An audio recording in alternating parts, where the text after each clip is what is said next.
Olá leitores, bem-vindos aqui a mais um vídeo do canal, e no vídeo de hoje eu vim comentar com vocês sobre algumas leituras que eu andei fazendo nos últimos dias, e eu vou aproveitar para falar de alguns filmes e séries que eu andei assistindo também. Então, sem mais delongas, e bora lá para o vídeo de hoje.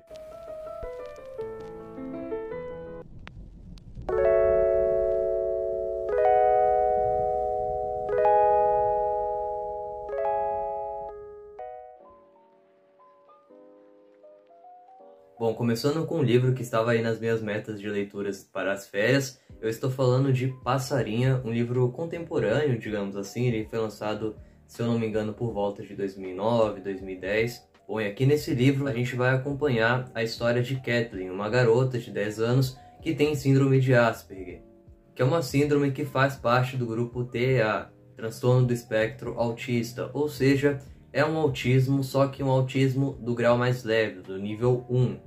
Então pessoas que têm esse tipo de autismo costumam não ter um atraso na fala ou coisas do tipo, mas elas apresentam diversos outros sintomas que afetam o seu cotidiano como um todo, como por exemplo a dificuldade em se socializar, são extremamente sensíveis a sons muito altos, barulhos, pessoas gritando e coisas do tipo, e possuem uma certa dificuldade de interpretar certas coisas que vêm de outras pessoas. E a gente vê todos esses comportamentos que fazem parte desse transtorno por meio desta personagem. E ela está passando por um momento bem difícil de sua vida. Ela acabou de perder o irmão mais velho, que tinha por volta dos 13 anos. Ele foi morto em um tiroteio que teve na escola em que ele estudava. E nessa mesma escola, inclusive, uma professora foi morta. Inclusive, no final aqui desse livro, em uma nota da autora, ela diz que se inspirou em um caso real para tratar desse assunto, de assassinatos dentro de escola. Foi um evento assim que deixou ela devastada, não só ela, mas como toda a população. E ela também relata que esse foi o ataque com o maior número de mortos por um atirador solitário na história dos Estados Unidos. Então ela pega esse evento devastador que ocorreu na vida real e decide abordar esse assunto dentro deste livro. Para além disso, o primo desse garoto que matou o irmão de Kathleen estuda na mesma escola que ela, o nome dele é Josh. E claro que a interação entre os dois vai ficar cada vez mais difícil após esse evento. E como ela está lidando aí com a morte do irmão, a autora também vai retratar nessa história o luto, mas não só o luto da protagonista, e sim também de todas as pessoas que estão à sua volta, por exemplo, o pai. Eu gosto muito da forma em que a autora desenvolve e demonstra o pai de Kathleen. Não é uma visão muito romantizada, a gente vê que ele está passando por um momento difícil e isso fica exposto no personagem. Em alguns momentos a gente até fica com um pouco de raiva dele, mas apesar de tratar de assuntos tão pesados como um massacre em uma escola, luto, a dificuldade da Kathleen em se relacionar com os colegas porque eles não aceitam as suas diferenças, e do como ela se sente deslocada no mundo. Esse é um livro que ele tem um toque de leveza, a autora ela não pesa a mão assim no drama, tornando a história um pouco mais leve. Um outro assunto também que ela vai tocar muito aqui dentro é sobre a empatia. E essa é a principal mensagem que ela quer passar aqui no final, do como se as pessoas fossem mais empáticas com as outras, o mundo seria melhor. Em diversos momentos esse livro chegou a me remeter a um outro best-seller muito famoso que trata desse assunto de empatia, da gente aceitar as diferenças, que é o livro que virou filme depois, Extraordinário. Aqui no Brasil esse livro foi publicado pela editora Valentina. Eu gostei muito da edição, a diagramação é excelente, as letras são bem grandes como vocês podem ver. O livro ele também não possui muitas páginas, tem 224, então é uma leitura bem fluida, que você lê rapidamente, e é um livro que eu recomendo para todas as idades. Apesar dele tratar de assuntos muito pesados em alguns momentos, a autora trata tudo isso com muita leveza, sem contar que ele passa uma mensagem extremamente importante aqui no final. E eu aproveito para deixar de recomendação para vocês um quadrinho que também retrata uma personagem com a síndrome de Asperger, que eu já fiz até um vídeo só para ele no ano passado aqui no canal, vou deixar ele linkado nos cards. Estou falando de A Diferença Invisível. Prosseguindo, vamos comentar agora sobre uma obra que eu ainda não sei se eu gostei ou não. Eu estou com sentimentos conflitantes em relação a ela. Eu estou falando de Aku no Hana, ou As Flores do Mal, como foi traduzido pela New Pop aqui no Brasil. Esta obra é do mesmo mangaka de Happiness, que aqui no Brasil também foi publicado pela New Pop, completo em 10 volumes, assim como será com Aku no Hana. E para quem acompanha o canal sabe que eu gosto muito de Happiness, é uma obra que mistura alguns elementos de ficção como coisas do cotidiano. É uma história que vai retratar os vampiros de uma forma não tão clichê assim. E por conta disso, fui com muitas expectativas para ler As Flores do Mal. E para aumentar ainda mais as minhas expectativas, muitas pessoas falam que essa é a obra-prima do autor, que é o melhor mangá que ele já fez e tudo mais. Eu sei que ele tem uma adaptação para anime que é muito controversa, o pessoal não gosta da forma em que a animação foi feita, né? Eu nunca assisti, então não posso opinar. Bom, mas vamos falar um pouco sobre o enredo. Essa é uma obra muito mais pé no chão, se a gente for comparar com Happiness, pelo menos com esse primeiro volume aqui, não tem nada muito fantasioso ou coisa do tipo. E aqui a gente vai acompanhar a vida de Takao, que é um garoto que está no colegial. Ele é um rapaz tímido, que não conversa com muitas pessoas, tem dificuldade de interagir e tudo mais, e ele gosta muito de ler. E no momento ele está fissurado em um livro de poemas, também chamado de As Flores do Mal. É um livro que existe na vida real, inclusive. Como eu não li, eu não sei se o autor traz referências da obra aqui dentro do mangá, mas é muito provável que sim. Ele pega esse fator de ler livros difíceis, né, para se mostrar para as pessoas, para realmente impressionar a todos, né, mostrando quão inteligente ele é. E assim como a grande maioria dos garotos de sua sala, ele tem uma certa admiração por uma das garotas, que é a Nanako. Acontece que certo dia, na hora da saída, ele vai acabar vendo que a Nanako esqueceu seu uniforme de educação física dentro da sala de aula. E por impulso ele acaba pegando aquilo e roubando para ele, leva para casa, mas acontece que uma pessoa viu ele fazendo isto. E essa pessoa foi a Saya Nakamura. Ela é uma garota extremamente rejeitada por todos na sua escola, mas ela não faz muito questão de ser gostada pelas pessoas, ela trata todos com indiferença e coisas do tipo, e ela acaba tendo isso como resposta também. E ela vai se utilizar disso para começar a chantagear o nosso protagonista. E ela começa a pedir para ele coisas absurdas, a todo momento tentando provar para ele que ele é um pervertido, assim como ela. Inclusive, perversão é um assunto que o autor vai colocar muito aqui nessa obra, mas eu não sei, pessoal. Foi um mangá que eu confesso que, pelo menos com esse primeiro volume aqui, ficou abaixo das minhas expectativas. Eu não consegui criar uma conexão com o protagonista. É um personagem bem desinteressante. Claro que isso pode mudar com os próximos volumes e o autor conseguir desenvolver melhor o personagem, mas com base nesse volume 1, é um mangá que não me interessou, não me fisgou. Eu particularmente esperava muito mais da história. Ela basicamente só gira em torno disso, né? Dessas chantagens que essa garota vai fazer para esse garoto que acabou tendo essa atitude impulsiva. Mas enfim, como eu vi muita gente elogiando esse mangá aqui, provavelmente eu vou dar uma chance ainda para os próximos volumes, para ver se a história melhora. Inclusive, se você já leu este mangá aqui, me diga aí embaixo nos comentários se ele fica melhor, se é um mangá que vale a pena ler até o final, porque com base nesse primeiro volume, eu ainda não gostei tanto assim dele. Agora eu quero comentar com vocês sobre os 3 volumes que eu li de Horimiya, uma coleção que eu ando acompanhando.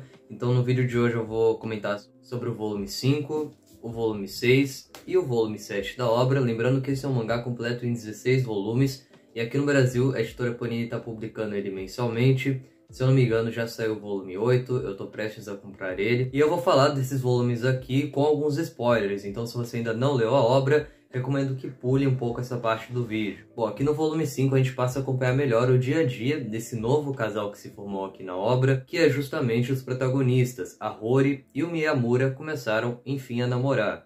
Inclusive, eu achei bem rápido o desenvolvimento do início do namoro deles em mangás de comédia romântica. Isso realmente demora a acontecer, por muitas vezes. Em mangás desse tipo, os protagonistas ficam juntos somente no último volume, e eu fico feliz que isso não tenha acontecido com Horimiya. Quero dar destaque novamente ao pai da Hori. Ele é um personagem assim extremamente engraçado. Gosto muito da relação que ele tem com Miyamura também, do como eles se comunicam e tudo mais. São as minhas cenas favoritas aqui desse volume 5. E aqui a gente vai ter a apresentação de uma nova personagem, que é a Honoka. No início fica parecendo que ela está com um certo interesse aí no Miyamura, só que a gente vai ter um certo plot twist aí nessa história, porque a gente vai descobrir que na verdade ela tem um interesse na Hori. E no início, Miyamura e ela vão acabar não se dando nada bem, só que aos poucos, o leitor junto com o personagem, vamos começar a descobrir um pouco mais do passado dessa garota. Então a gente fica sabendo que seu irmão faleceu há 1 ano atrás, e ela era muito apegada a ele, então tem toda uma história aí por trás, que o autor não continuou desenvolvendo, inclusive essa personagem. Ela fica bem apagada nos volumes 6 e 7, eu esperava que ela tivesse um desenvolvimento maior após esse volume 5, mas por enquanto não. Eu confesso que de todos os volumes da obra, o volume 5 foi o que mais me deixou entediado em alguns momentos. Tem alguns capítulos episódicos ali que eu achei bem desnecessários, mas aí a gente vai para o volume 6. E, gente, que volume foi esse? Como o autor ele já desenvolveu aí o relacionamento dos protagonistas, a partir desse volume ele começa a dar mais ênfase nos personagens secundários. que são tão interessantes quanto. Então começa a surgir aí um certo triângulo amoroso dentro da história, entre a Yuki, o Toru e a Sakura. Quero dar ênfase nos capítulos 37 e 38, que na minha opinião foram os melhores da obra até o momento. Aqui no capítulo 37, a gente começa a ter uma aproximação ainda maior do casal principal. Tem um diálogo muito bonito entre o Miyamura e o irmão mais novo da Rory, e existe um trecho que narra o sonho que o Miyamura teve. E nesse sonho ele está se comunicando com o seu eu do passado, que era extremamente melancólico, muito por conta das interações que ele tinha com as pessoas. Ele era muito isolado e as pessoas rejeitavam muito ele. Isso é algo que eu gosto muito em Horimiya. Ele tem muita comédia, mas ele não se prende só a isso. Nos momentos em que ele vai se dedicar a tratar de algum assunto sério, desenvolver melhor algum personagem, o autor consegue fazer isto muito bem. E aqui no volume 7, o autor continua dando destaque aos personagens secundários, em especial aos personagens que fazem parte do conselho estudantil. No mais, eu continuo gostando muito da obra. Eu já vi algumas pessoas comentarem na internet que o mangá decai a partir de certo ponto, mas eu particularmente ainda não comecei a sentir essa decaída na história, muito pelo contrário, é um mangá que vem numa crescente muito boa, e eu espero que continue assim. E para finalizar, eu quero comentar rapidamente com vocês sobre um livro que eu acabei de começar de ler. Eu estou falando de Ciranda de Pedra, da Lígia Fagundes Telles. Eu ainda estou no primeiro capítulo, então não tenho muito o que comentar com vocês, mas do pouco que eu li, eu já gostei demais desse livro aqui. Como vocês sabem, quando se trata de contos, a Lígia Fagundes Telles é a minha escritora favorita. Mas eu nunca tinha lido o romance dela, e eu decidi começar com esse daqui, que foi o primeiro romance que ela publicou, no ano de 1954. Essa minha edição é bem antiga, da editora José Olímpio. Hoje em dia, os títulos da Lígia Fagundes Telles são publicados pela Companhia das Letras, narrada em terceira pessoa. Aqui no início do livro, a gente vai acompanhar uma personagem chamada Virginia, que ainda é uma criança, mas pelo que eu fiquei sabendo, esse é um romance de formação, então a gente vai acompanhar todo o período da vida dessa personagem, desde sua infância até a sua vida adulta, e ela está passando por um momento bem conturbado aí da sua vida. A sua mãe, até outro dia, estava internada, e há pouco tempo ela se separou aí do seu marido, que é pai da Virginia, e a Virginia especificamente gosta muito desse pai, então ela não admite essa separação entre os dois. Além disso, ela também não se sente pertencente a lugar nenhum. A todo momento ela afirma que ninguém gosta dela, que ela se sente feia, ela se compara muito com as irmãs mais velhas, principalmente com a Otávia, e a maior parte das interações que ela tem é com a empregada da família, a Luciana, que é uma pessoa que parece guardar aí certos segredos que a Virginia já descobriu. Enfim, eu tô gostando muito da narrativa, a escrita da Lígia Fagundes Telles é excelente como sempre. É um livro curto, de 150 páginas, mas ele é um pouco mais denso do que eu tô acostumado a ler, então talvez eu demore um pouco mais nessa leitura aqui. Mas assim que eu terminar de ler, eu com certeza vou comentar sobre ele com vocês.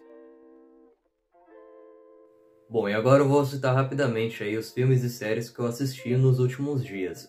Bom, eu assisti a primeira e a segunda temporada do anime Ajin, que está disponível na Netflix. A primeira temporada tem 12 episódios e a segunda tem 13. Ela não adapta todo o mangá, e eu me surpreendi positivamente com esse anime. É uma história de ação muito frenética, cheia de reviravoltas, então você começa e não consegue parar de assistir. Por conta do livro, eu acabei assistindo a adaptação de O Bebê de Rosemary, lançada em 1968, que está disponível na Amazon Prime. Gostei muito do filme.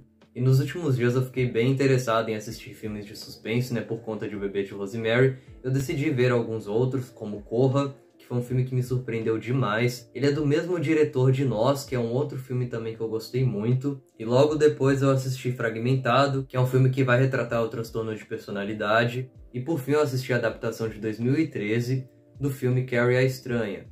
E para finalizar, eu quero comentar com vocês um pouco sobre a série de Turma da Mônica, que foi lançada na Globoplay recentemente, no mês de julho. E é uma série bem curta, completa em 8 episódios, de 20 minutos cada. E ela encerra essa jornada do primeiro elenco em live action dos personagens da turma. A partir de agora, para os filmes de Turma da Mônica Jovem, já foi divulgado que os atores serão outros. Eu fiquei bem triste com essa notícia, eu achei que eles iam dar prosseguimento ao mesmo elenco, e a gente ia acompanhar o crescimento deles e tudo mais. Mas enfim, eu espero que o próximo elenco seja tão bom quanto esse. E a série mantém a mesma proposta dos dois longa-metragens, que foi Laços e Lições, que adaptaram Graphics MSPs, escrita pelos irmãos Vitor e Luca Fage, e ficou faltando adaptar lembranças. No entanto, essa série adapta certos acontecimentos da terceira graphic novel. E eu confesso ter ficado bem surpreso, eu não estava com expectativa nenhuma para essa série, apesar de ter gostado muito dos filmes. Eu achei que a história não ia funcionar em formato de série, mas muito pelo contrário. Então aqui a gente vai acompanhar uma história de investigação. A turma vai receber uma nova moradora no bairro do Limoeiro, se trata da Carminha Frufru, e ela vai dar uma festa gigantesca aí de boas-vindas. Acontece que no dia dessa festa acaba ocorrendo uma certa tragédia aí com a personagem. No momento em que ela está no palco junto com a Mônica, um balde de lama é derramado em sua cabeça. E a partir de então, a Denise vai investigar quem planejou isso. Então cada episódio se passa na perspectiva de cada um dos personagens.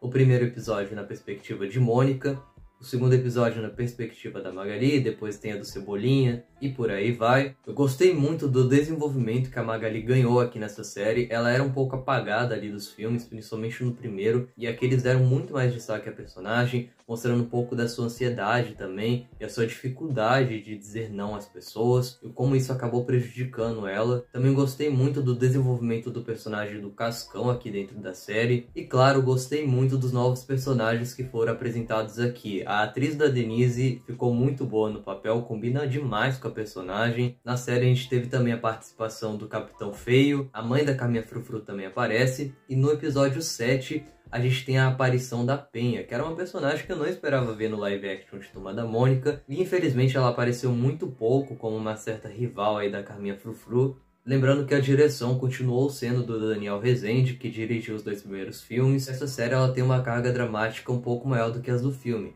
até porque os personagens estão mais velhos, eles estão naquela fase da pré-adolescência. Enfim, eu recomendo demais que vocês assistam, é válido aí para todos os públicos. Gostaria que pelo menos fizesse uma segunda temporada aí dessa série, porque realmente tudo funcionou muito bem. Em nenhum momento fica cansativo ou bobo, nada do tipo. E é isso, pessoal, espero que vocês tenham gostado do vídeo de hoje. Se gostaram, já sabe, deixe seu like, se inscreva-se no canal, comentem e até uma próxima.